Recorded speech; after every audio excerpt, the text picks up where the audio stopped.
গত কয়েক বছর ধরে ঘন ঘন বাড়ছে কমছে সোনার দাম। পরিস্থিতি এমন যে সকালে বাড়ল তো বিকেলে কমল, তবে এক লাফে যতটা বাড়ে গড়ে কমে তার চেয়ে কম। এরপরও অনেক দেশেই কমছে না সোনার চাহিদা। গত ২ এপ্রিল বিশ্বের বিভিন্ন দেশে নানা মাত্রায় উচ্চ শুল্ক ঘোষণা করেন মার্কিন প্রেসিডেন্ট ডোনাল্ড ট্রাম্প। এর আগে থেকেই সোনার বাজার চড়া ছিল, কিন্তু ট্রাম্পের নতুন শুল্ক ঘোষণার পর সোনার দাম রেকর্ড ছুঁয়েছে। গত ১১ এপ্রিল প্রতি ট্রয় আউন্স অর্থাৎ ৩১.১০৩৫ গ্রাম সোনার দাম ছিল $৩,২০০ বেশি, যা বাংলাদেশি মুদ্রায় প্রায় ৩,৮৮,৭৮৪ টাকা।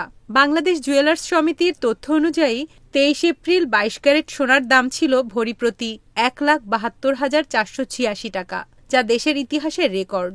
আর ২১ ক্যারেটের সোনার দাম ভরি প্রতি ছিল ১,৬৪,৬৩৯ টাকা। ব্রিটিশ সাময়িকী ইকোনমিস্টের প্রতিবেদনে বলা হয়, হু হু করে সোনার দাম বাড়লেও পণ্যটির কদর কমছে না। বিশ্বে সবচেয়ে বেশি সোনা কেনে ভারতের মানুষ। সোনার দামে নিত্য নতুন রেকর্ড মোকাবিলায় দেশটির বিক্রেতারা কৌশলের আশ্রয় নিচ্ছেন। ভারতের নামী অলংকার ব্র্যান্ড তানিস্ক পুরনো সোনার বদলে নতুন নকশার অলংকার বেচার কৌশল নিয়েছে। এই কৌশল বেশ জনপ্রিয়তা পাচ্ছে। মুম্বাইয়ে তানিস্কের শোরুমের সাম্প্রতিক একটি বিজ্ঞাপনের ভাষা ছিল এমন, স্বপ্ন পূরণের দিনে দামের চিন্তা বাদ দিন, চলছে বিনিময়ের উৎসব। ২০২৪ সালে বছর জুড়ে সোনার দাম বেড়েছে। এরপরও ভারতে সোনার চাহিদা স্থিতিশীল ছিল। কোটাক সিকিউরিটিজের ব্রোকার অনিন্দ্য ব্যানার্জির মতে, সোনার দামের ওঠানামা নিয়ে তেমন মাথা ব্যথা নেই। আর লক্ষ্য করার মতো বিষয় হল, সোনার দামে বড় ধরনের কোনো পতন কিন্তু হচ্ছে না।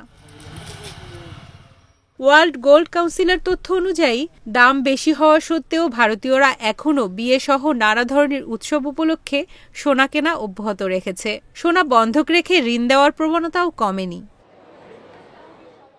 গত বছর ভারতের মানুষ বিশ্বের সবচেয়ে বেশি ৫৬০ টন সোনার অলংকার কিনেছেন। চীনের মানুষ কিনেছেন ৫১০ টন।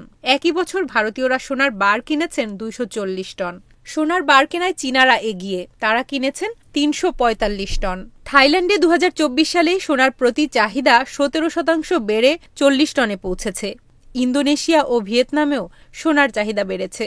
গত বছর সোনার গয়না ও সোনার বারের বৈশ্বিক চাহিদার ৬৪.৫% ছিল এশিয়ায়। এতে কেন্দ্রীয় ব্যাংকের সোনা কেনার হিসাব ধরা হয়নি। বিশ্বের মোট জনসংখ্যার প্রায় ৬০% এশিয়াতে থাকলেও ইউরোপ আমেরিকার তুলনায় এই অঞ্চলের মানুষের মাথাপিছু আয় অনেক কম। এশিয়ায় বিয়ে, জন্মদিন সহ নানা ধরনের উৎসব উপলক্ষে মানুষ সোনা কেনে। শুধু ভারতের ১ কোটি বিয়ের বাজারেই বছরে ৩০০ থেকে ৪০০ টন সোনা বিক্রি হয়। চীনের ক্ষেত্রেও একই কথা। কিন্তু শুধু সংস্কৃতি নয়, এশিয়াতে সোনার চাহিদা বৃদ্ধিতে অর্থনৈতিক বাস্তবতাও গুরুত্বপূর্ণ ভূমিকা রাখছে। আমেরিকার মতো দেশেও সোনা কেনার হিড়িক পড়ে গেছে। ২০২০ সালের মার্চে করোনা মহামারীর সময়ের তুলনায় গত জানুয়ারিতে ট্রাম্প ক্ষমতায় আসার পর থেকে মার্কিনীরা বেশি হারে সোনা কিনছেন। বিশ্বের সব দেশের মানুষ সোনাকে নিরাপদ বিনিয়োগ ও মুদ্রাস্ফীতির বিরুদ্ধে ঢাল মনে করে। তবে এশিয়ায় এই বাস্তবতা আরও প্রবল। ভারত ও চীনে বিনিয়োগের স্বাধীনতা সূচক খুব একটা আশাব্যঞ্জক নয়। এসব দেশে পুঁজিকে নানাভাবে নিয়ন্ত্রণ করা হয়। নাগরিকদের বিদেশে বিনিয়োগ করা বেশ কঠিন। ভারতে সম্প্রতি বিনিয়োগ বেড়েছে, কিন্তু তারপরও দেশটির সাধারণ মানুষ পুঁজিবাজারে শেয়ার কেনার চেয়ে সোনা কেনায় বেশি বিনিয়োগ করে। সাম্প্রতিক এক পরিসংখ্যান অনুযায়ী ভারতের ৬% পরিবার পুঁজিবাজারে অর্থ বিনিয়োগ করলেও সোনা কেনে প্রায় ১৫% পরিবার। চীনে দেশীয় বিনিয়োগ ভারতের চেয়েও কঠিন, কারণ সবখানে সরকারের নিয়ন্ত্রণ। কোনো কোনো খাতে ব্যক্তি মালিকানার বিনিয়োগ নিষিদ্ধ। দেশটির আবাসন খাত ও পুঁজিবাজারের অবস্থা বেশ নড়বড়ে। এসব কিছুর কারণে দাম বাড়তে থাকলেও বিশ্বের দ্বিতীয় বৃহত্তম অর্থনীতির দেশটিতে সোনায় বিনিয়োগ বেড়েছে।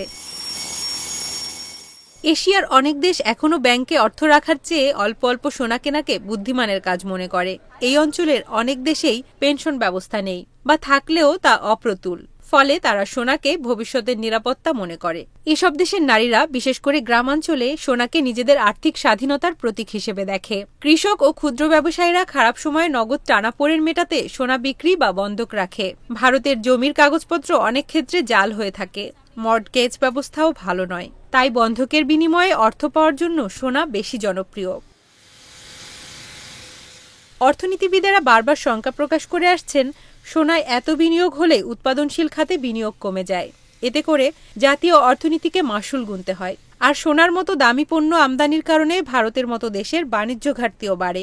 শুধু সোনা আমদানিতেই ২০২৪ অর্থবছরে ভারতের ব্যয় হয়েছে $৪৫ বিলিয়ন, যা দেশটির চলতি হিসাবের ঘাটতির দ্বিগুণের কাছাকাছি। ভারতসহ এশিয়ার অন্যান্য দেশের সরকার চাইলে সোনা কেনা নিরুৎসাহিত করতে পারে, কিন্তু তাতে চোরাচালান সহ অন্যান্য সমস্যা বাড়বে। তবে সরকার আন্তরিক হলে, নীতিমালা সংস্কার সহ প্রয়োজনীয় উদ্যোগ নিলে এশিয়ার মানুষের মধ্যে সোনার প্রতি আকর্ষণ কমতে পারে। এসব রাতারাতি সম্ভব না হলেও এখনই উদ্যোগ নিলে ভবিষ্যতে হয়তো প্রত্যাশিত ফল পাওয়া যেতে পারে। তামান্নাই জাহান, ইন্ডিপেন্ডেন্ট ডিজিটাল।